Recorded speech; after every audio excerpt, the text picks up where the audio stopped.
Our official breakup conversation. You want something that we can't have together. Arguably, the saddest or most ironic was the condition of Robyn's home, once the glittering symbol of security and devotion. Now standing like a mausoleum of everything she had fought to protect. The silence inside it was suffocating, thick enough to feel like punishment, as if the house itself was holding its breath, waiting for her to finally admit what she had done. The lights flickered more often now, bills stacked on the kitchen counter in mocking piles. And the faint hum of the refrigerator was the only steady sound left to remind her she still lived there. There was a time when every corner of that place felt alive. Kody pacing while ranting about loyalty. The kids' laughter bouncing down the hallway. The smell of dinner filling the rooms as she tried to make everything appear perfect for the cameras. But perfection was a lie, and she knew that now more than ever. The walls still carried echoes of their old rehearsed harmony. Yet when she walked through them today, it was as if every photograph, every framed memory was silently accusing her. Each smiling face in those photos looked like a ghost, reminding her of promises she made and the people she helped drive away. Kody's presence had become fleeting, a shadow crossing the doorway before disappearing again. Always muttering about stress or responsibility, but never looking her in the eye. She stopped asking where he went. It didn't matter anymore. The truth was, she already knew. She wasn't his safe place now. She was his burden. There was a time when she believed love meant endurance. That loyalty meant standing by a man no matter how flawed, no matter how broken. But now, loyalty just felt like loneliness in disguise. She spent her nights awake sitting on the couch with unpaid invoices scattered around her, reading headlines that tore her reputation apart. Robyn Brown exposed. The downfall of Sister Wives' last standing marriage. The words were relentless, slicing through her pride like paper cuts that never healed. She'd scroll through the comments even though she promised herself not to. Her eyes catching phrases that burned: manipulator, liar, homewrecker, gold digger. It was like watching her public image decay in real time. Every cruel comment peeling away another layer of who she thought she was. There were no producers now to guide her words, no editors to frame her tears into sympathy. Just raw reality, unfiltered and unforgiving. The house that once felt like her victory was now her punishment. Too big, too quiet, too full of memories she wanted to erase. Some nights, she'd wander into the children's rooms, watching them sleep, whispering apologies they'd never hear. She wondered if someday they'd resent her too, if the story of their family's collapse would follow them wherever they went. She prayed not, but deep down, she feared it already had. The loneliness became a rhythm. Morning coffee alone. Lunch skipped because of the knot in her stomach. Evenings filled with silence so thick she'd turn on old recordings just to hear voices again. Sometimes she'd replay past episodes of Sister Wives, a masochistic ritual that both comforted and destroyed her. Seeing herself smile beside Kody and the others, pretending everything was fine, felt like watching a stranger perform a role she could no longer relate to. She'd stare at her younger self, hopeful, earnest, convinced she was saving a man who had lost his way, and whisper, "You had no idea." The contrast between that woman and the one sitting in the dark now was unbearable. That earlier version of Robyn had believed that love could fix dysfunction, that submission could cure chaos. But the truth was harsher. She had mistaken control for care, obedience for peace, and now she was left with nothing but fragments of a life she could neither defend nor forget. Money had become another ghost haunting her hallways. Every month felt like a quiet countdown, another bill arriving with a sting of dread. She remembered how Kody used to boast about their blessings, how they discussed new ventures and dream homes as if success was their birthright. Now she was selling jewelry online just to keep up with utilities, deleting comments from angry fans accusing her of scams. Even her Etsy shop, once her pride, had turned into a battlefield of accusation and apology. It was as if the universe had decided to strip away every layer of her constructed comfort until all that remained was the bare truth. She had built her castle on borrowed time and broken trust. The irony was unbearable. The woman who once had the most security was now the most unstable, and no one, not even Kody, was coming to save her. The nights were the hardest, when the kids were asleep and the silence grew heavy enough to crush her. She'd walk through the empty living room, tracing the outlines of furniture with trembling fingers. Sometimes she thought she could still hear laughter, distant and fading, like echoes trapped in the walls. But when she turned, there was nothing, just her reflection in the dark window. Eyes tired, shoulders slumped, face marked by sleeplessness and regret. She missed the noise, even the arguing. Anything was better than this nothingness. She thought about calling Christine once, not to apologize, not even to reconnect, but just to hear a familiar voice that didn't hate her. But pride stopped her. Pride and the knowledge that some bridges, once burned, can never be rebuilt. She'd destroyed too many to ask for grace now.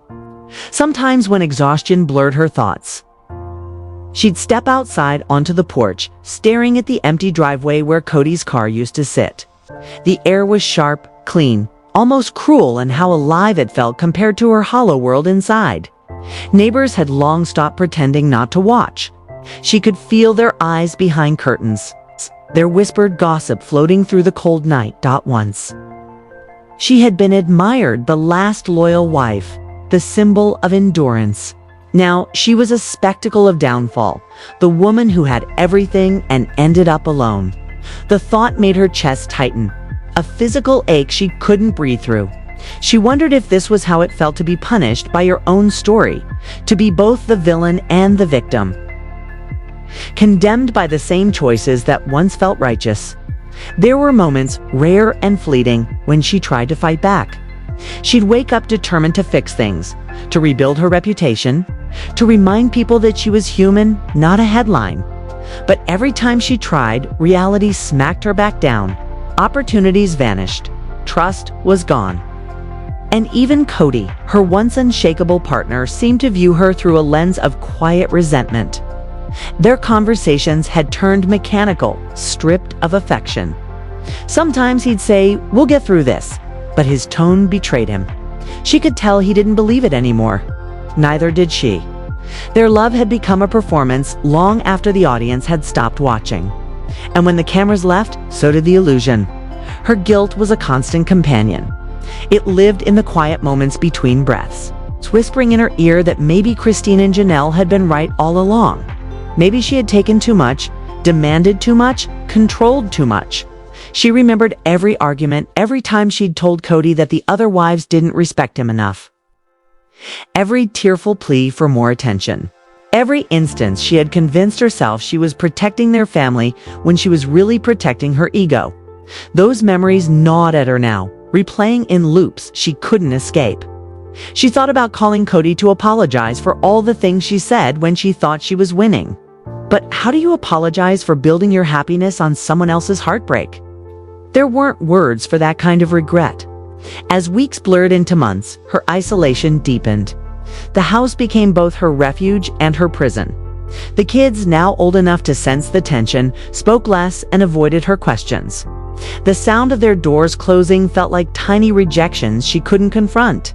Sometimes she'd hear them whispering to each other, asking why Daddy wasn't home, why people online said bad things about Mommy. She'd force a smile and change the subject. But inside, she broke a little more each time. The lie was exhausting, pretending to be strong for them when she barely had the strength to get out of bed. There were mornings when she'd sit in the bathroom, staring at her reflection, wondering how much more she could lose before disappearing entirely. Yet, even in her lowest moments, a strange clarity began to form. Maybe this was the reckoning she had been running from, the price of choosing control over compassion, of protecting image over truth. Maybe, she thought, it wasn't punishment but exposure, the peeling away of everything false until only the real remained. For the first time, she stopped defending herself in her head. She stopped rewriting the past to make herself look innocent. She allowed herself to admit what she had refused to for years. She had played a part in the destruction of something sacred. Not alone, but willingly. The realization hurt, but it was honest. And honesty, even painful, felt like a kind of relief. She began spending more time outdoors, sitting on the porch steps as the sun went down. The sky bleeding into shades of orange and purple that reminded her that the world still moved on without her. Sometimes a neighbor's child would wave, and she'd wave back. A small spark of connection in an otherwise silent existence.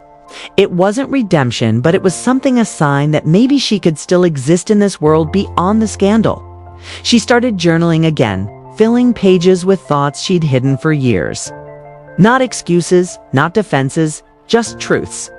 About Kody, about the sister wives, about her fears, her loneliness, her mistakes, her loneliness, her mistakes. It started on a morning that didn't feel special at all. Gray sky, it's cold air, and the same suffocating quiet. Yet somehow something inside Robyn shifted. Maybe it was the way the light hit the kitchen table, glinting off an unpaid bill like a cruel reminder. Or maybe it was the exhaustion of feeling sorry for herself for too long. Whatever it was, that morning she woke up and decided she couldn't keep drowning in her own regret. The tears hadn't changed anything. The shame hadn't softened the headlines. Kody wasn't coming back to fix what was broken. If she was going to survive this story, she would have to rewrite it herself, not for the cameras, not for the fans, not even for Kody, but for her children, and for the woman she still wanted to believe existed somewhere beneath the guilt. She stood at the sink, gripping the counter, staring at her reflection in the window. The woman who looked back wasn't glamorous or confident anymore. Her face was pale, her hair pulled back carelessly, eyes rimmed with exhaustion. But there was something new in her expression. A stubborn spark, a trace of defiance that whispered, "You are not done yet." That small ember of resolve became her first act of quiet rebellion. She began cleaning not just the house, but her life. The boxes that had gathered dust for months were finally opened. Old family photos, sentimental trinkets, letters from a time when things still felt hopeful. Each item was a memory, a wound, or both. She sorted them in silence, some in to keep, others in to let go. It wasn't easy. Some things made her crumble. A Christmas card from Christine. A family portrait where Kody's arm was around her shoulder, but his eyes were already distant. The children's handmade crafts from their early years of filming. Sister wives. Every piece felt like a fragment of a dream that had died. Yet as she let go of each object, she felt the weight inside her begin to shift. The house didn't seem to mock her anymore. It breathed again softly, slowly, as if forgiving her. Still, forgiveness from herself was the hardest part. She knew she couldn't rebuild her life by pretending the past hadn't happened. The internet had seen too much. The world had made up its mind. But what if she could live a truth that didn't depend on their forgiveness? That became her quiet goal. She started with simple things. Long walks in the neighborhood where no one used to look her in the eye.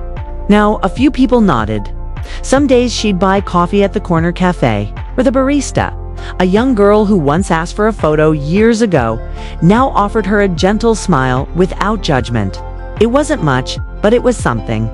At home, Robyn began cooking again.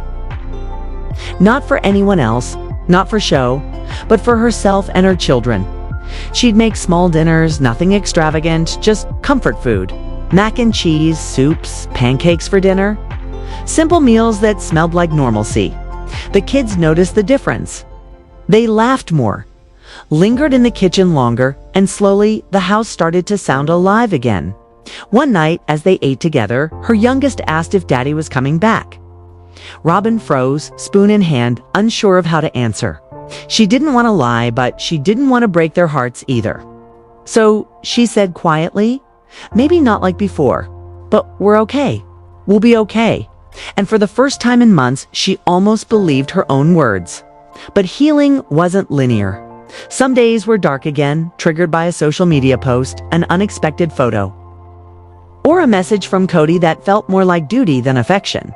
He still called occasionally, his voice clipped, formal, as if they were business partners rather than lovers who once shared everything. Every time she hung up, she felt that familiar ache rise again. That whisper of, maybe if I'd done things differently. But the difference now was that she didn't stay trapped in that thought. She'd close her eyes, take a deep breath and remind herself you can't rewrite the past, only the next chapter. That next chapter began in the most unexpected way. One afternoon, Robyn received an email from a small podcast host. Not a gossip channel, not a tabloid, but a woman who had once been part of a polygamist family herself. The message was simple. I know what it's like to lose everything you built your identity around. If you ever want to tell your story, the real one, without editing or judgment, I'd be honored to listen. Robyn read the message a dozen times. Her instinct was to ignore it. She'd spent years being misunderstood by the media, torn apart by narratives she couldn't control. But something about this invitation felt different. It wasn't fame she was being offered. It was humanity. She waited a few days, debating with herself before finally replying, maybe it's time. When the interview day came, Robyn was terrified. Her hands trembled as she sat in front of her laptop, staring at the camera. The host greeted her with warmth. No agenda, no traps. They talked for hours, not about drama, but about identity, faith, motherhood, regret, and the strange cost of living a life under the spotlight. For the first time, Robyn didn't defend herself or spin a story. She spoke plainly about the guilt, the loneliness, mistakes. She admitted she had been possessive, that she had let fear guide her, that she had wanted to feel chosen in a world where love was divided. Her honesty was raw and disarming. And when the episode aired, something unexpected happened. People listened. Not everyone forgave her, but many saw a side of her they hadn't before. The comments were different this time. Not cruel, not mocking, but curious, even compassionate. I never liked her, but I get it now. She sounds broken, but human. Maybe she deserves a second chance. For the first time in years, the noise online didn't sound like a verdict. It sounded like understanding. That moment marked the beginning of Robyn's quiet rebirth. She didn't rush to capitalize on it or launch a comeback. Instead, she turned inward, focusing on her children and her faith. Sundays became sacred again, not for appearances, but for peace. She started journaling lessons for her daughters' handwritten reflections about strength, choice, and forgiveness. She wanted them to know that mistakes didn't define them, that even when the world branded you with shame, you could still rebuild something honest. Some days she'd drive out to the edge of town, park near the desert cliffs, and sit for hours watching the winds sweep across the landscape. The stillness reminded her that endings could also be beginnings, that even ashes could hold seeds. Months passed, and little by little, Robyn learned how to exist without Kody's shadow. He visited less frequently now, caught up in his own spiral of lost fame and fractured pride. When he did show up, he was distant, distracted, still blaming the world for what fell apart. But this time, Robyn didn't absorb his pain as her own. She listened, nodded, and when he left, she didn't collapse. It was strange. For years, her entire identity had revolved around keeping him close, making him happy. But now she realized the most radical act of love she could offer herself was letting go. And so she did, quietly, without drama or announcement. One morning, she packed away the last of his things, shirts, books, mementos, and placed them in boxes near the door. When he came by next, she simply said, "I think it's time." There was no shouting, no tears. Just an unspoken understanding between two people who had finally run out of illusions. Kody hesitated, eyes scanning her face as if searching for the woman who once begged him to stay. But she wasn't there anymore. The silence between them said everything. When he drove away, she stood on the porch, hands trembling but heart steady. For the first time, she wasn't afraid of the empty space he left behind. It felt like freedom. In the weeks that followed, Robyn began to rebuild piece by piece. She took on small creative projects, again, not to prove anything, but to remind herself she was still capable of creation. Her Etsy shop reopened quietly, this time with new meaning. Every piece she crafted carried a personal message of growth and resilience. And her descriptions were heartfelt, not performative. People responded. Orders came in slowly, organically. Not because she was a TV personality, but because her work spoke truth. It was humbling and healing. She began to earn again, not just income, but dignity. But the most powerful transformation wasn't material. It was emotional. The woman who once measured her worth through Kody's approval and public perception now found peace in solitude. She read more, prayed more, smiled more. Some nights she still cried. Grief doesn't vanish, it just softens. But those tears no longer came from despair. They came from acceptance.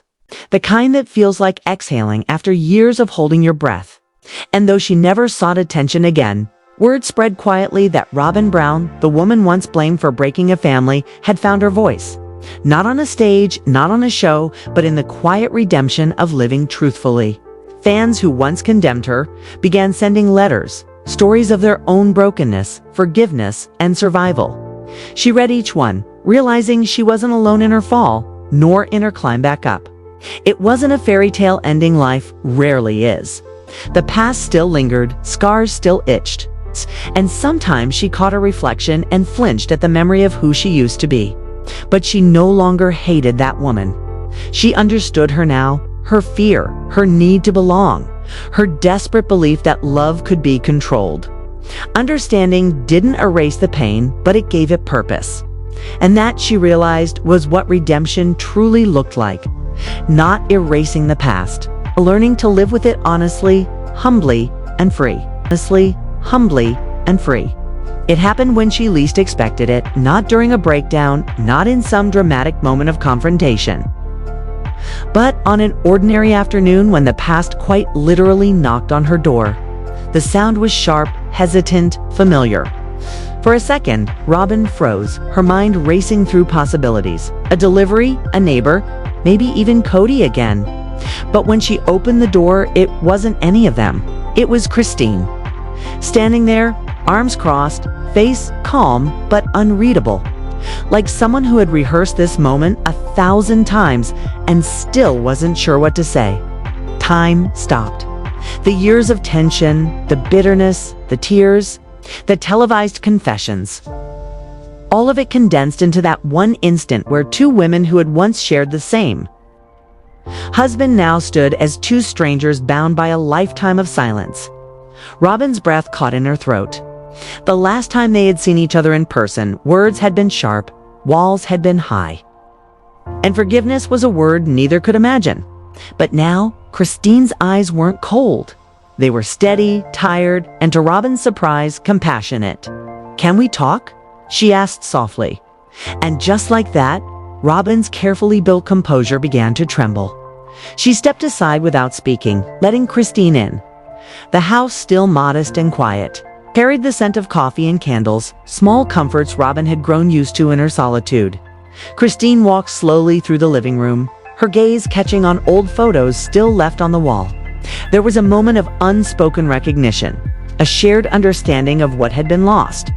They sat down across from each other, the silence stretching, heavy but not hostile. For once, there were no cameras, no confessions, no audience waiting for drama.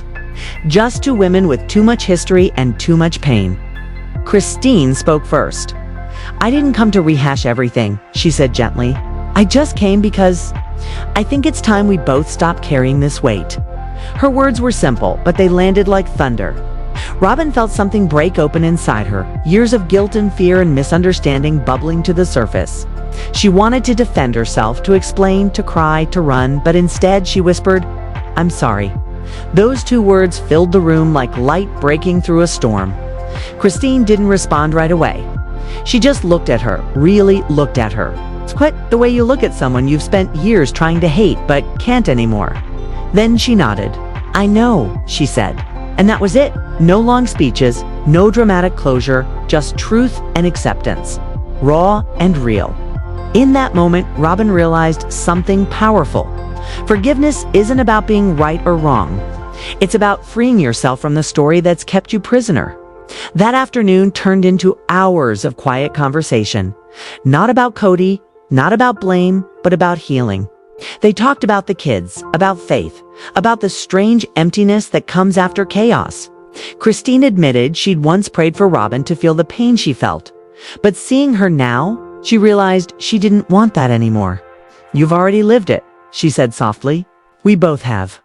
They laughed through tears at how life had twisted them into reflections of each other, two women who thought they were opposites, only to realize they were both just searching for peace. When Christine finally left, the air in the house felt lighter. Robyn watched her walk down the driveway until she disappeared from view. And in that silence, she felt something she hadn't felt in years: relief. Not the fleeting kind that comes from distraction, but the deep, soul-level release that comes when you finally stop running. She sat on the couch, eyes wet, heart full, whispering a quiet thank you to a universe that had somehow allowed this small miracle of grace. That meeting became the turning point. After that day, Robyn stopped living in fear of her past. She began to speak publicly again, not as a reality star, but as a woman who had survived public scrutiny, faith crises, and personal loss. Her story wasn't glamorous anymore, but it was honest. She was invited to small women's groups, online discussions about rebuilding after betrayal, healing from shame, and finding identity after loss. Her words carried weight not because they were polished, but because they were real. "You can lose everything," she said once during a live stream, "and still find yourself. Sometimes you have to." The chat filled with hearts and comments of support. For the first time, people weren't watching her fall, they were watching her rise. The peace she found wasn't loud or dramatic. It lived in small things: morning sunlight filtering through curtains, her kids' laughter echoing through the house, a stranger's kind word at the grocery store. It was in this stillness, the absence of fear, the quiet confidence that she didn't need to prove anything anymore. The world that once mocked her now barely noticed her, and that anonymity was a gift. She no longer needed validation from fame or forgiveness from fans. She had forgiven herself, and that was enough. And yet, sometimes, late at night, she'd still think of Kody. Not with longing, but with a strange kind of gratitude. He had been her greatest heartbreak and her greatest lesson.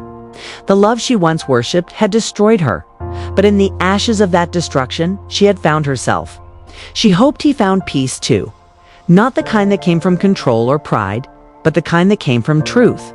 Because that, she realized, was the only kind worth having. Only kind worth having.